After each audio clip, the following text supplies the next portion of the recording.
How do you stop thinking about the problem so you can feel better? Good morning, my name is Paul Simos from Big Vision Life Coach. Andy was fired from his job after 5 years of service, and when that happened, he was beside himself. He was in another world. Now, when I say he was in another world, he mentally checked out. He left his body mentally and he went somewhere, who knows where, and he was thinking and worrying and concerned about how he'd left his job after 5 years of service. Now, many of us have the same challenge. Sometimes in our life something comes up, some problem, and we get knocked over. We get knocked down. We're not knocked out, but we're knocked down. And when we're knocked down, what normally happens is that we go into our head. We go into our mind and we take our mind off into all sorts of places and we leave the physical body. There's a saying that says, when you see someone, you may say that the lights are on, but there's no one home. So what they mean there is the person's alive, but they're not there. They're off in their own merry way somewhere, their mind's left the body. The physical body's there, but mentally they've actually checked out.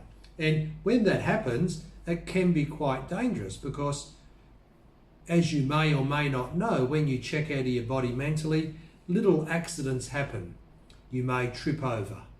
You may lose your wallet or your phone. Where did I put it? You may accidentally cut yourself while you're in the kitchen working, cooking. And these little accidents happen. You may drop a glass or a cup or a plate. And they happen because we're not in our body. Our mind's gone off somewhere. It's focusing on the problem, focusing on the challenge. And while that's happening, my body's in the reality and it's having some challenges because I'm not there to control it, to look after it.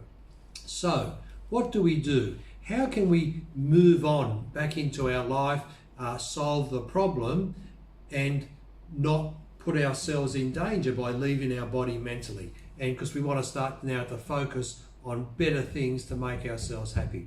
So number one, the best thing that I know to do is we need to somehow get our mind back into our body. We want to come back into the present moment because that's where life exists.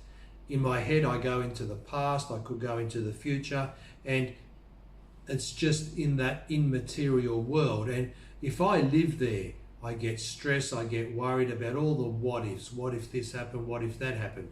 So to eradicate that, I need to get conscious again. So I bring my mind back into my body, back into my reality, the present moment. How do I do that? Get physical. What we do is we start to exercise. I start to walk. I go out, look out at nature, start to look at the scenery, the trees, the people, and really focus on what I see, because all the things that I see with my eyes are in the reality. So that keeps me here in the present moment, and it takes me out of my mind where I keep focusing on the problem. And you may already do exercise, you may not. If you don't and you've got a bit of a challenge going on, you may have to do more exercise. By becoming conscious, getting to the body, doing exercise, moving your physical body, walking, observing, talking to people, focusing on what is right now will stop the mind from going around in a circle, stop it from worrying. And what happens then is your subconscious mind is always working on solutions. So we have to trust our subconscious mind that it will come up with the right solution.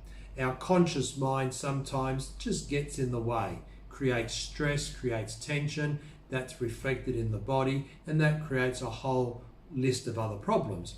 So our job is to get that conscious mind back into the body, get it present so I'm safe, do some physical exercise, move your body, while at the same time the subconscious mind is looking for solutions.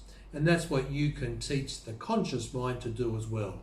Start to focus on a solution, not the problem. But the main key message here is you want to get physical, get back into the physical body, move your body. When you do that, I know the subconscious mind will work and start to deliver some ideas, some solutions to the conscious mind, which is in the body, which is now present, and then that conscious mind can act on the messages from the subconscious. That's my Mega Living message today. Hope you liked it. If you're getting stuck, if you're worried or concerned, please start to move your physical body and watch how things start to unravel and roll forward and upwards in the right direction. Have an awesome day. Have an awesome weekend. If you like the video, please click on the like button down below. Also, if you like to share to family, friends and colleagues, hit that share button. If you haven't subscribed yet and you want to get daily updates, my daily videos, please click on that subscribe button. Have an awesome day. Have an awesome weekend. High five. Talk to you next time. Bye for now.